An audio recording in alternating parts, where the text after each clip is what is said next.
तो हाइगन्स के द्वितीयक तरंगिका के सिद्धांत के द्वारा हम परावर्तन की व्याख्या, आज ये टॉपिक पढ़ेंगे, ठीक है।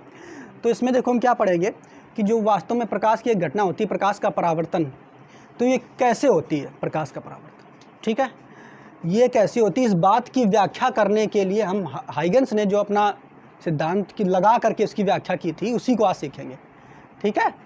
तो देखो सबसे पहले हम देख लेते हैं यहाँ पे कि ये एक हमारा एक समतल पृष्ठ है और इस समतल पृष्ठ का नाम जो है वो जेड और जेड डैश है। क्या नाम है? जेड और जेड डैश। और हमको ये मालूम है परावर्तन में क्या होता है कि कोई प्रकाश की किरण ऐसे आती है, आने के बाद टकराती है, टकराने के बाद वो वापस हो जाती है। यही तो पढ़े थे, जो आती है प्रकाश की किरण उसको हम क्या कहते हैं? आपतित किरण, अंग्रेजी में इंसिडेंट रेस, है ना, आने वाली जो किरण होती है, और जो जा रही है उसको रिफ्लेक्टेड रे, ठीक है। तो अब एक चीज़ और हमने पढ़ा था कि जो आपतित किरण और परावर्तित किरण होती है उनके बीच में एक नॉर्मल अभिलंब खींच देते हैं, ऐसे। ये हो गई आपतित किरण, ये टकराई वापस पहुंच गई, तो ये आपतित किरण है और ये परावर्तित किरण है, और इसके बीच में एक ऐसे इस तरीके से अभिलंब खींच देते हैं, नॉर्मल इसे बोलते हैं, ठीक है। और इनके बीच जो कोण होता है इसको आई से प्रदर्शित करते हैं और इसके बीच जो कोण होता है इसको आर से प्रदर्शित करते हैं, और ये दोनों कोण आपस में बराबर होते हैं। यही तो परावर्तन का नियम था। तो परावर्तन के नियम में जो ये नियम है हमें यही सिद्ध करना है। किसके द्वारा सिद्ध करना है? किसके द्वारा सिद्ध करना है? तो हाइगन्स के सिद्धांत के द्वारा हमें यही सिद्ध करना है लास्ट में, ठीक है। तो वही हम देख लेते हैं।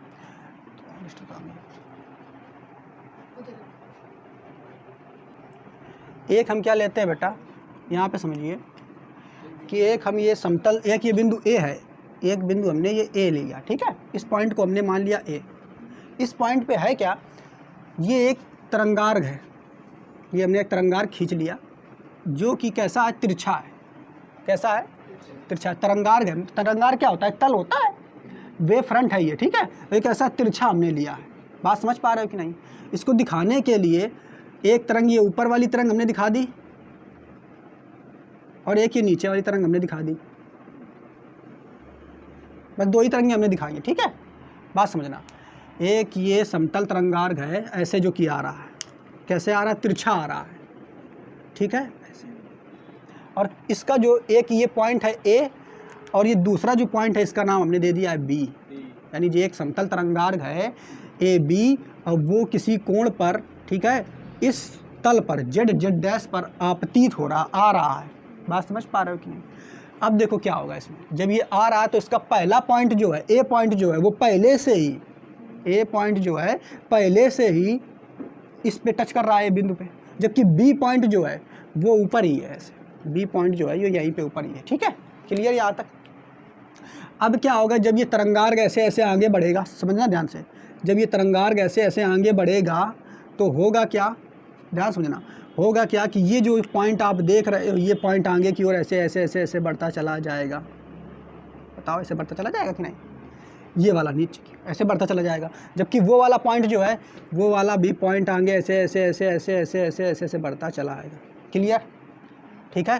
तो एक चीज़ समझिए आप लोग, जिस क्षण ये वाला पॉइंट जो है इसका, ये ए बिंदु वाला जो पॉइंट है वो आगे बढ़ करके मान लो यहाँ तक पहुँच गया, इस बिंदु तक, ठीक, उस क्षण ये जो बी वाला पॉइंट है वो आगे बढ़ते बढ़ते बढ़ते बढ़ते बढ़ते बढ़ते यहाँ तक पहुँच गया होगा। बताओ, ये बात तो क्लियर है कि नहीं?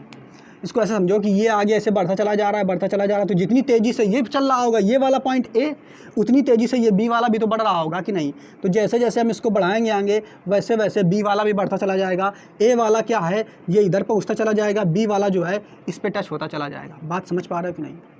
ठीक है, क्लियर? नहीं समझ पाए?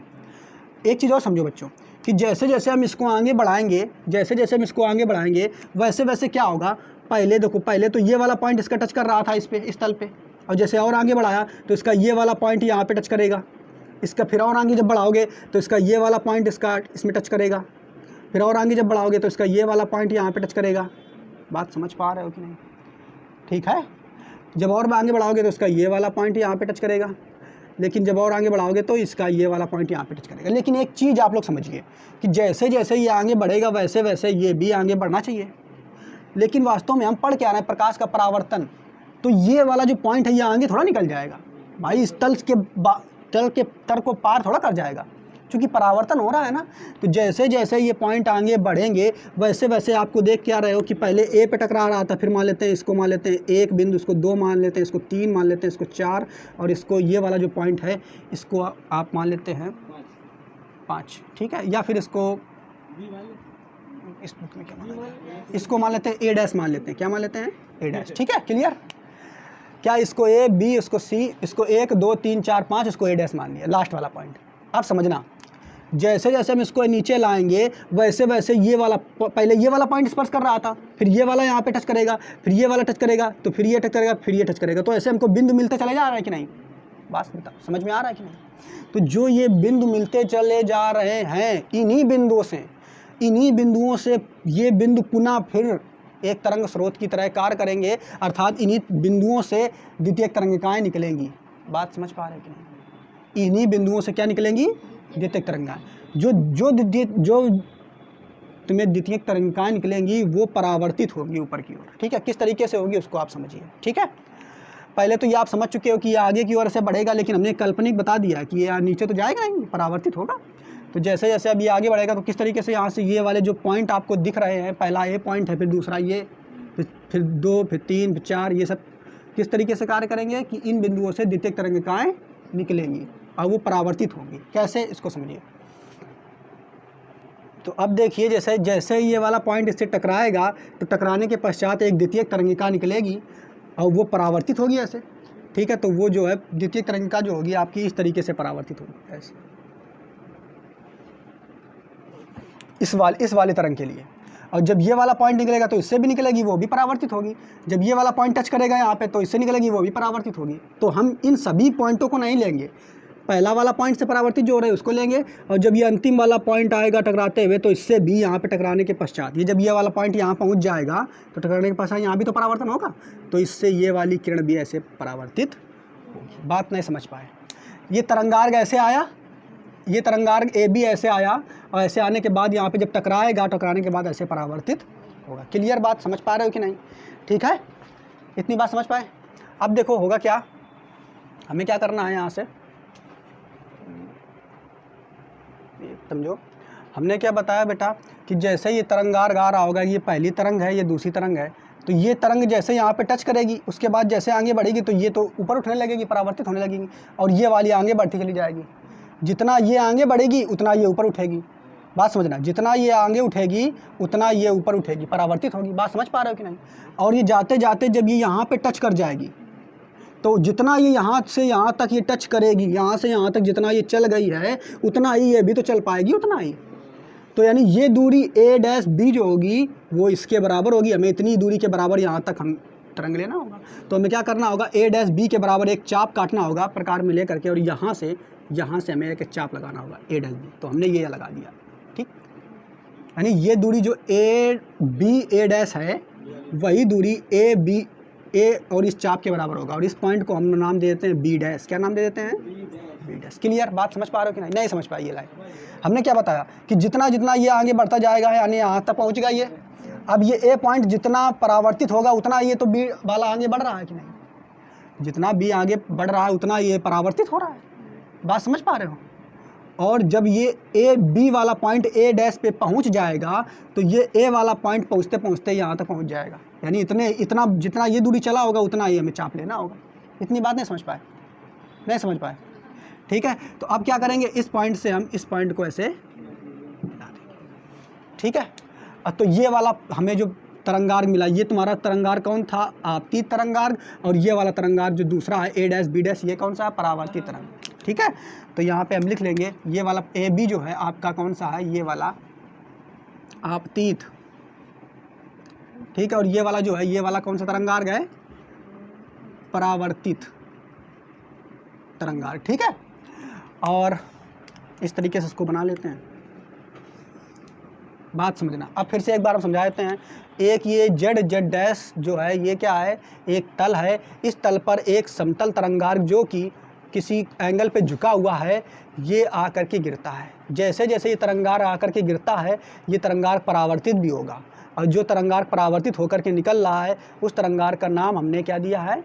ए डैश और बी डैश। क्लियर? यहाँ तक इतनी बात तो क्लियर समझ में आ गई होगी। इसके बाद देखो एक कोण आपको दिख रहा होगा ये वाला, ये कोण दिख रहा है, यही है, सॉरी ये पूरा दिख रहा है ये वाला, ठीक है।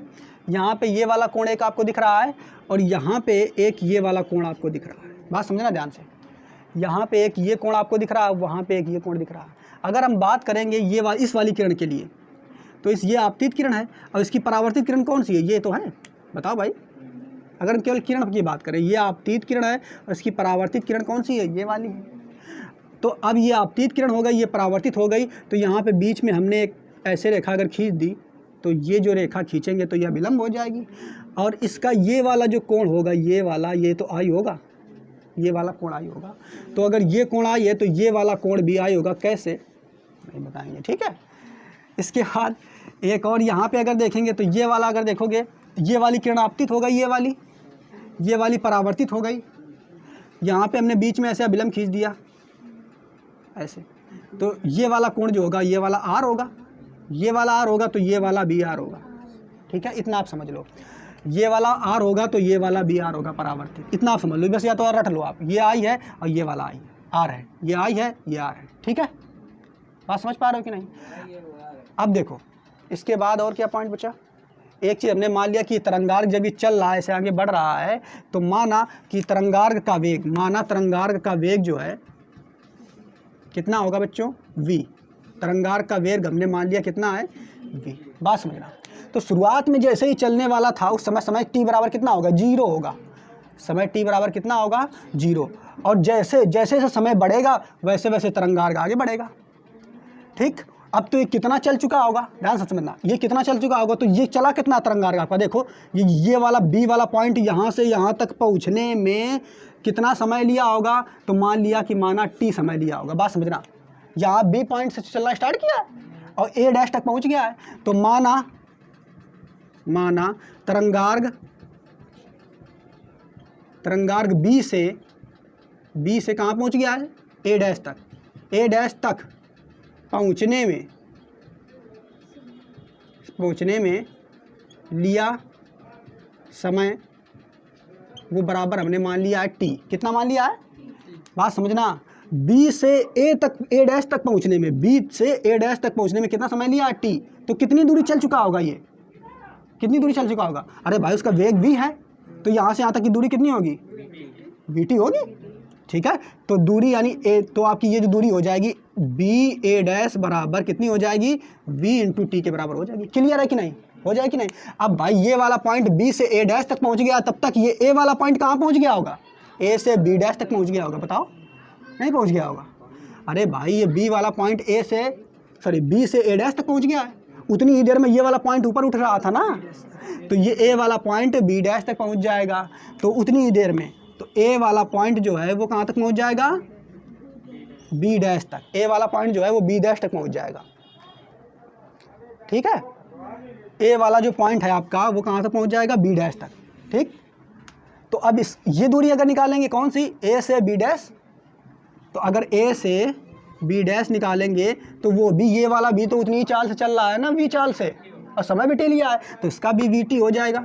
बताओ हो जाएगा कि नहीं। तो यहाँ से एक हम निष्कर्ष निकाल सकते हैं, कौन सा निष्कर्ष निकाल सकते हैं, वो देखो बच्चे, क्या कि वी टी बराबर अगर निकालेंगे तो वी टी बराबर निकालेंगे तो बी ए डैश बराबर ए बी डैश, ये निष्कर्ष हमको मिल जाएगा। ए बी डैश है ना, तो ये निष्कर्ष एक हमको मिल जाएगा। क्लियर, यहाँ तक तो सबको क्लियर हो गया होगा, ठीक। ये एक निष्कर्ष हमको मिल गया। इसके बाद आगे अब हम देखते हैं और क्या है। अब अगर हम चित्र में इसमें देखें तो इस चित्र में अगर हम देखेंगे तो ये वाला जो कोण आपको दिख रहा है, त्रिभुज आपको लेते हैं ए और बी और ए डैश। त्रिभुज कौन सा लेते हैं, ए बी और ए डैश में। कौन सा त्रिभुज, ए बी और ए डैश में। इसमें आप देखोगे तो आपका जो ये वाला कोण है ये 90 अंश का है कि नहीं। तो ए बी ए डैश में आप क्या देख रहे हो, देख क्या रहे हो बच्चों, कि जो कोण है ए बी और ए डैश, कोण ए बी और ए डैश जो है वो किसके बराबर है, 90 अंश के बराबर है, ठीक है। और फिर एक त्रिभुज और आप देखोगे तो ये वाला त्रिभुज आप देखो, ये वाला a b dash a dash, ठीक है। इसमें देखोगे त्रिभुज ए बी डैश और ए डैश में अगर आप देखोगे तो यहाँ पे बच्चे देखोगे तो ये कौन सा ए बी डैश और ए डैश जो कोण है, कौन सा कोण है, ए बी डैश और ए डैश जो कोण है ये 90 अंश के बराबर होगा। बात क्लियर कि नहीं। फिर एक चीज़ और देखोगे क्या कि इसमें जो भुजा आपको देख रहे हो ये वाली भुजा, दोनों कोणों में, दोनों त्रिभुजों में अगर आप देखोगे तो भुजा जो है वो कौन सी, ए डैश, भुजा ए डैश कैसी है, कॉमन है, उभयनिष्ठ है, कॉमन है कि नहीं। बात समझना। पहले हमने क्या देखा कि ये वाला जो कोण 90 अंश है ये कोण इसके बराबर है कि नहीं। अभी कर लेंगे इसको क्लियर। ये कोण इसके बराबर है, दोनों की भुजा आपस में बराबर है। उसके अलावा और क्या देखोगे कि ये जो ए बी जो रेखा है, ए बी जो रेखा है वो ए डैश बी डैश के बराबर होगी। नहीं समझ पा रहे हो। अरे ए बी जो रेखा है वो इसके बराबर नहीं होगी। यही तो तरंगार ये परावर्तित हो रहा है कि नहीं। तो जो आप यहाँ पे देखोगे कि रेखा ए बी बराबर होगी ए डैश बी डैश की। क्लियर कि नहीं। देखो यहाँ पे क्या क्या मैंने निष्कर्ष निकल के आया कि इस त्रिभुज में और इस त्रिभुज में जो ये वाला कोण है, ये वाला कोण है, दोनों 90 अंश के हो गए, यानी ये दोनों कोण आपस में बराबर होंगे। यानी यहाँ से निष्कर्ष ये निकल के आएगा कि ए बी और ए डैश बराबर होगा ए बी डैश और ए डैश के। क्लियर कि नहीं। दूसरी बात हमने क्या बताई कि ए डैश जो भुजा है वो कॉमन है, दोनों के लिए उभयनिष्ठ है। तीसरी बात हमने क्या बताई कि इनका जो ये वाला आप भुजा देख रहे हो कौन, ए बी और इसकी ए डैश बी डैश ये भी आपस में बराबर है। इसका मतलब ये दोनों त्रिभुज जो हुए सर्वांग सम हुए हैं। कैसे हुए, सर्वांग सम। तो त्रिभुज जो है ये कौन से त्रिभुज, ये दोनों त्रिभुज। ठीक है, नाम लिखते हैं त्रिभुज ए बी ए डैश तथा सर्वांग सम का चिन्ह ऐसा लगता है। ठीक है, सर्वांग सम है। ठीक है, त्रिभुज ए बी डैश और ए डैश ये कैसे हैं, सर्वांग सम है। बात समझ पा रहे हो कि नहीं। तो क्या पहले हमने बताया कि इसके दोनों के जो कोण है वो आपस में बराबर है, भुजा बराबर है और ये वाली भुजा ये बराबर है। तो इसका मतलब दोनों को जो त्रिभुज हुए सर्वांग सम हुए। और सर्वांग सम अगर दोनों त्रिभुज हैं तो उनके सारे कोण बराबर होते हैं। तो इसका मतलब क्या हुआ, इसका मतलब क्या हुआ कि बच्चे कि इस त्रिभुज का जो आई होगा, समझना, इस त्रिभुज का जो कोण आई होगा वो इस त्रिभुज के कोण आर के बराबर। क्लियर। बात समझ पा रहे हो कि नहीं। तो यहाँ से अतः दिख रहा है इधर, अतः ठीक है। निष्कर्ष में आप क्या बताओगे कि कोण जो है बी ए और ए डैश क्या निकल के आएगा, कोण बी ए और ए डैश। ठीक है, कोण बी ए डैश और कौन सा है, कोण बी डैश ए डैश और ए बराबर होगा कोण बी डैश और ए डैश और ए के बराबर होगा। क्लियर। बात नहीं समझ पाए। और इनका तो नाम हम रख ही चुके हैं। इनका नाम है, इसका नाम है आई, इसका नाम है आर। तो बस ये आपका आ जाएगा आई बराबर आर। और यही तो आपका नियम है, परावर्तन का पहला नियम। यही तो परावर्तन का पहला नियम है कि नहीं, बताओ भाई। परावर्तन का पहला नियम क्या होता है, आपतित कोण बराबर होता है परावर्तित कोण या परावर्तन कोण के बराबर। तो यही यहाँ पे लिख लोगे आप, यही परावर्तन का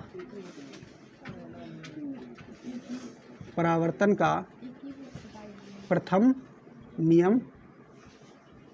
ठीक है, तो इस प्रकार ये सिद्ध हो जाएगा। बात समझ पा रहे हो कि नहीं। तो इस तरीके से हमको ये परावर्तन की व्याख्या करनी है। और दूसरा नियम में, तो दूसरा नियम जब पहला नियम आ गया आपका, बात समझ पा रहे हो कि नहीं। तो ये पहला नियम तभी संभव होगा जब दूसरा नियम होगा। दूसरा नियम क्या होता है, दूसरा नियम क्या होता है कि आपतित किरण, परावर्तित किरण और अभिलंब तीनों एक ही तल में होते हैं। तो एक ही तल में तो दूसरा नियम भी इसी प्रकार सिद्ध हो जाएगा। ठीक है, तो ऐसे व्याख्या इन्होंने किसने कर दी, हाइगन्स ने। तो हाइगन्स के जो परावर्तन की व्याख्या हम इस तरीके से करेंगे। समझ पा रहे हो कि नहीं। और इसकी लैंग्वेज तो आप लिखोगे, लोगे जो चित्र हमने बनाया है, इसी चित्र के बारे में जो हमने आपको बातें बताई हैं उसको लिख लोगे कि एक ये जेड डैश जो है आपका परावर्तक पृष्ठ है, और एक ये आपतित तरंगार्घ ए बी है, ये किसी कोण पर आ रहा है, इसका ए पॉइंट जो है परावर्तक तल को, पृष्ठ को टच कर रहा है, फिर उसके बाद धीरे धीरे ये परावर्तित हो रहा है ना। ऐसी चीज़ें आप बातें लिख लोगे। तो ये आप नोट कर लीजिए।